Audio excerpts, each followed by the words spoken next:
Good evening and welcome to Level Up Summer Reading for students in grades 2 through 4. I'm your host, Bronwyn McCarthy, Program Coordinator of Library Media for Pinellas County Schools. If you didn't know, summer is right around the corner and it's a great time to catch up on your reading or check out new books. Tonight, I'm going to show you where to go to find the latest books and give you a sneak peek at one of the new Sunshine State Young Readers Award books for grades 3 to 5. All this talk about reading? So where do you go to get these great books? That's easy. The first place you can always go is to your school library. Many schools offer summer book checkouts before the end of the school year or are doing their own summer reading challenges. Listen for any school announcements about summer book checkout opportunities and reading programs, or ask your library media specialist. If you are participating in Summer Bridge, you are in luck. Our book bus will be stopping by at most elementary Summer Bridge sites. What's the book bus? It's a bus filled with books. When it stops by each school, Summer Bridge students get to choose free books to take home. Another location in our communities to access books this summer is through the Pinellas County Library Cooperative. Did you know that you can get a 3 for Me library card just for kids so you can check out books? Ask your parent or guardian to take you to your local public library to get your library card today. Speaking of the public library, the ever-popular Reading with the Rays program is back this summer. Game cards will be available on May 30th. Get ready to start tracking your reading to earn many awesome prizes. Our community public libraries are hosting their own summer reading programs and activities, so if you haven't visited your public library in a while, this is a great time to do so. Parents and guardians who are tuning in, links to more information about our public libraries, 3 for Me, and Reading with the Rays are posted below in the comments section. Contact your local public library for more information about the cool things happening this summer right in your community. Let's take a quick break with a reading joke. What's got pages and words and you can read it, but you can't touch it? I'll give you a second. It's an ebook. So what about ebooks and audiobooks? If you haven't heard, pretty much everything you need for school that is online can be found in Clever. That includes a few of the places where you will need to go to access ebooks this summer. Since you are probably familiar with other reading resources in Clever like Mayan, I want to introduce you to a new ebook and audiobook friend that you might not know yet, Sora. To get to Sora, you simply log into Clever, go to the resources section, and click on Sora by Overdrive. You can also download the free Sora app for Android and Apple devices. What I love most about Sora is that you can download ebooks and audiobooks directly to your laptop, tablet, or phone when you're on Wi-Fi, and then you don't need to use data or have access to Wi-Fi to enjoy. This means you can take your ebooks and audiobooks wherever you go this summer. Not only will you find the most recent Sunshine State books there are also a lot of other popular ebooks and audiobooks to choose from. Looking for some awesome ebooks to read this summer, but you aren't sure what to read? Sora is promoting their summer reading program called Sweet Reads, which you can find easily as soon as you log in. These books are available all summer and have unlimited copies. Back to the Sunshine State books. Did you know that with Sora, you can start reading those books now? If you're thinking about joining your school's Battle of the Books team, this is a great way to get to know the battle books and get a head start on reading them this summer. In fact, I'm going to give you a sneak preview of one of this year's Sunshine State books for grades 3 to 5, available now in Sora. This is the first chapter of The Total Eclipse of Nestor Lopez by Adriana Cuevas. Chapter 1. I gripped Dad's old army compass, willing myself not to launch it at the obnoxious raven heckling me from the bedroom window. I've lived in 5 other places, but the birds in New Haven are by far the most annoying. Did you hear the old lady who lives here cooks raccoons and armadillos for dinner? The raven chirps, hopping back and forth on the windowsill. He bobs his black head at the packing boxes in my room. I know for a fact that's not true. I kick a large cardboard box labeled Nestor's Comic Books and Dart Guns under my bed. The springs under the mattress groan as the box pushes against the bed frame. My abuela is the best cook in Texas. Fine, don't believe me. Maybe I'll visit you in the hospital when they have to remove your small intestine after you eat too much barbecued roadkill. I roll my eyes. Sometimes being able to speak to animals is not as cool as you would think. I clench my jaw and shove another box under my bed, getting down on my knees to push against the straining bed frame. This raven is keeping me from breaking my unpacking record.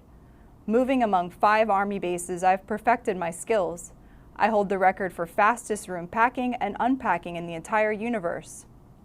You can get away with unpacking only 1 box of clothes for about 3 weeks before your mom realizes you've been wearing your cat surfing on a piece of pizza t-shirt every day. I know sorting through your boxes in front of a curious new neighbor means he'll see all your underwear and the ratty stuffed bear you still insist on sleeping with. But the secret to success is not to bother unpacking half your boxes when you get to your new location. That way you're ready to go when your mom announces the inevitable. I wasn't surprised when Mom said, "Nestor, we're moving to New Haven, Texas." We lived at Fort Hood for 6 months. I was getting used to my new school and my classmates were about to earn friend status. My teachers finally started calling me by the right name. I knew that was my cue to get ready to move again. So 2 days ago, I set my stopwatch and timed myself as I threw my sketchbooks and pencils into 1 box, my animal encyclopedia into another, and the remaining dart guns, Legos, and Pokemon cards that had survived the last 4 moves into a 3rd box. 5 minutes and 34 seconds. Although I forgot to pack my underwear. The raven pecks at the peeling paint on my windowsill, his thick black feathers shining in the sunlight. He looks like he's covered with oil, a twisty design of green and purple on his wings. I abandon my unpacking and grab my sketchbook so I can draw New Haven's annoying wildlife. "Oh, so you're going to make me famous? You even a good artist?" The raven stretches out his feathers. I consider drawing an enormous black bear devouring the raven feathers and bird bits flying through the air. I'm shading in just the right look of obnoxious in the raven's eye when I hear a soft knock on the bedroom door. My abuela shuffles in, her curly hair piled on her head. She tried to dye it red to cover her gray, but it's come out more of a purple. It matches the tiny flowers on her housecoat. Abuela gives me a hug, and I inhale the scent of lavender. Of the 5 times I've moved, this is the first time someone I know has greeted me. Usually it's just an empty house with echoing walls and neighbors' curious eyes. I could stay in Abuela's hug forever. "And how is the unpacking?" She scans my new room and pauses when she sees the packing boxes shoved under my bed. She chuckles, giving me a wink. The raven beats his wings against the window frame. "Oh, you are so busted." I shake my head and look at Abuela, checking to see if she can hear my annoying animal companion too. She's busy pulling a brown paper bag from behind her back, no reaction on her face. I guess my ability to talk to animals didn't skip a generation. Fine, I guess. I glance at the boxes in my closet, shoved behind my clothes. Abuela takes my sketchbook and holds it at arm's length, admiring my raven drawing. "Ay, mira, another masterpiece, Joselito." Abuela likes to call me Joselito sometimes after Jose Nicolas de la Escalera. He was Cuba's first painter. Abuela tells me she hopes to see my paintings one day in museums around the world, just like Jose's. I don't bother to tell her I don't think I'm that good. I draw because it keeps me occupied sitting in new classrooms as the teacher drones on about equations I learned 2 schools ago. And paper and pencils are easy to pack. "What's that?" I ask as Abuela holds out the brown paper bag to me. "I have something for you, Niño." Abuela's eyes sparkle. I peek inside. A baseball glove rests at the bottom. "I thought you might want that. I went up to the attic to dig it out of some boxes. I almost broke my hip, esas tontas escaleras." I run my fingers over the worn glove, smiling as Abuela curses the attic stairs. The brown leather has cracks in the palm and a few loose laces hang from the edge. It's definitely well used. "This glove was your papi's. He and your abuelo spent hours out there in the backyard tossing a baseball back and forth. I had to yell at them so much to stop throwing and come in for dinner. And I'm a good cook." "Ya tu sabes," Abuela chuckles and sits next to me on the bed. She shifts her weight as the boxes crammed under my bed push the sharp bed springs against the mattress. I hear the cardboard begin to crunch on one of them. I hope that's not the one with my aquarium. "Gracias, Abuela. This is really cool." My dad's glove. I slide my fingers inside and flex the glove open and closed. I definitely won't forget to pack this when we move again. Abuela rubs my back and whispers in my ear, I have something else, mi niño. What is it? I wonder how she's going to top the glove. She reaches into the pocket of her housecoat and holds out an envelope. I glance at the white paper in her hand, recognizing the small, all-caps handwriting. Dad. My heartbeat pounds in my chest and I grab the envelope from Abuela. No way, already? I leave you to it. She kisses the top of my head and pads out of the room in her house slippers. I have an entire shoebox of letters from Dad. The inbox of my email has its own overflowing folder of messages he sent me over the last 3 months of his deployment. And yet every time I get a letter from him, my heart beats so fast I can hardly breathe. I always scan the envelope's return address for some clues about him. Has he moved bases? Is he still in the Middle East? The cryptic combination of letters and numbers on this one tells me he's at Bagram Air Base, Afghanistan. I tear open the envelope and read. Nestor, I know we usually email, but I wanted to have something waiting for you when you got to New Haven. Hopefully this letter arrived in time. Specialist Fisher and I played catch yesterday, so I wrote Kabul, Afghanistan on your baseball. I'm starting to run out of room on that thing. But I managed to squeeze it in between Ramstein, Germany and Daegu City, South Korea. You and I will have to toss it around when I get home so we can write New Haven, Texas on it. All right, here's your animal question. There's a species of sheep right here in Afghanistan named after a famous explorer. Write me back with the name. I'm pretty sure I've stumped you with this one. Good luck at your new school. I know you'll do great. You always do. Love, Dad. I read the letter 3 more times, tracing my finger over Dad's signature.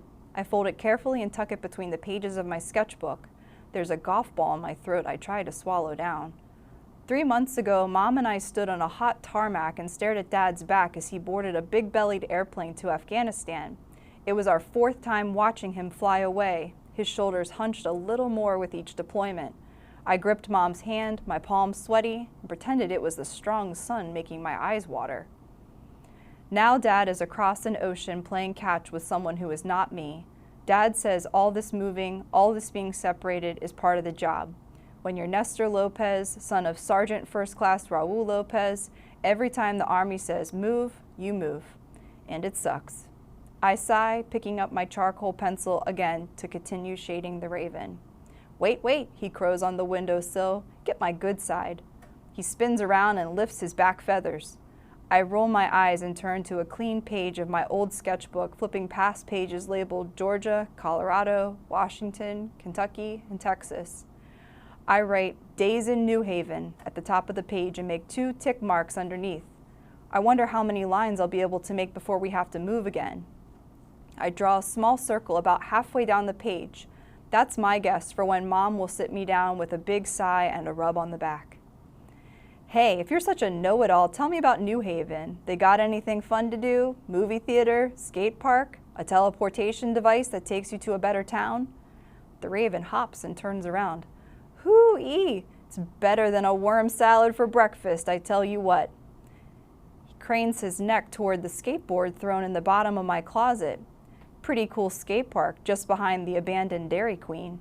I raise my eyebrow. From what I've seen, I'd be lucky if that skate park is anything more than 1 concrete block and a piece of plywood. Driving into New Haven, Mom accidentally sailed through the town's one stop sign.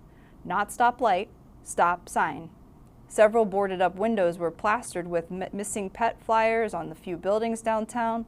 I wonder if the residents of New Haven have forgotten they have formed an actual town and aren't just living next to one another by chance. My obituary will probably read, died of boredom in New Haven, Texas. I've worn down the tip of my black charcoal pencil and I can't find my sharpener. It's probably hiding at the bottom of a box labeled mismatched socks or toys I haven't played with in 6 years. I move through the boxes scattered in my room and I start piling them in the closet. I'm stacking a 3rd box on my tower when I notice writing scrawled on the back wall. Raul Armando Lopez's secret hiding spot. Trespassers beware. The handwriting is shaky and a stick-figured dog is drawn underneath. I smile at the thought of Dad labeling a hiding spot that's supposed to be secret. I hope the Army has taught him better camouflage since. I take the box and start a new stack, leaving Dad's message uncovered. I continue stacking my unpacked boxes until they reach the top of the closet. I have to use all my body weight to close the closet doors, the wood creaking against my shoulder as the cardboard crumples. All unpacked? Mom's head pops around the door frame and she scans the room. I jump onto my bed and move my feet in front of the boxes crammed under the frame. I keep an eye on the closet door, praying it stays shut. Yeah, sure, of course. Look under the bed, look under the bed, the raven flaps his wings and squawks. I snap my head toward the raven and swat at him with my sketchbook. He flies away from the window with a screech. Mom's tired face doesn't show any hint of understanding the bird. The dark circles under her eyes match the purple in her shirt, and her black hair has mostly fallen out of her messy ponytail, sticking to the sweat on her forehead. It seems like with each move she gets slower at packing and unpacking while I get faster. She always saves a picture of Dad in his dress uniform until last, wrapping it in her green and gold scarf and placing it in her purse, removing it only when we reach our next destination. Let's take a selfie for Dad in your new room, Mom says, sitting next to me on the bed. Mom is obsessed with taking pictures for my dad. She holds out her phone and I lean in close to her. Wrapping her arm around me, she taps a button and captures our toothy smiles. I don't have the heart to tell Mom that her arms are so short Dad won't be able to see anything behind us. For all he knows, we could have moved to the surface of Mars. Mom stands and inspects the picture. She looks at the boxes under my bed, her hand wrapped around Dad's wedding band hanging from a gold chain at her neck. She rubs the ring with her thumb. Nestor, actually unpack this time? I'm serious. Yes, ma'am. I look down at my bare feet swinging off the edge of the bed. There's a scar on my right big toe from a bad game of kickball in Kentucky and another scar on my left ankle from a doomed hike in Colorado. It's not like it matters anyway. Mom gives a weak smile. New Haven will be different. We're not on another military base. Maybe you'll like it. Fort Hood had a Whataburger, a video arcade, and a comic book shop where you could read as long as you wanted if you bought chips or candy bars from the owner. Most kids at school had parents in the military, so everyone understood if you didn't want to talk in the middle of science because your dad had flown across an ocean the night before. Now Mom's moved me to a town where I'm a circus freak, an alien from a distant planet. My only comfort is knowing I might not be here long. Your dad loved growing up here. I know it will be good for you. Until the next move, I grip my pencil so hard it snaps in my hand. Mom sighs and rubs her eyes. I don't know what to tell you, Nestor. We're here with your abuela. You'll be okay. I open my mouth to argue just as the old closet door gives way, revealing an avalanche of crushed cardboard and packing tape. Mom's raised eyebrows silence me as I sigh and shuffle over to Mount Packing Box, the dark guns, Legos, and old sketchbooks taunting my unpacking skills. Obviously, no unpacking record will be broken today. I hope you're excited about all the summer reading options and activities you can participate in this summer. Best of all, everything that was mentioned tonight you either have free access to through the public library or it's a perk of being a student in Pinellas County Schools. How cool is that? Now that you know about Sora, the book bus, 3 for Me, and Reading with the Rays, go forth and read like you've never read before and have a great summer.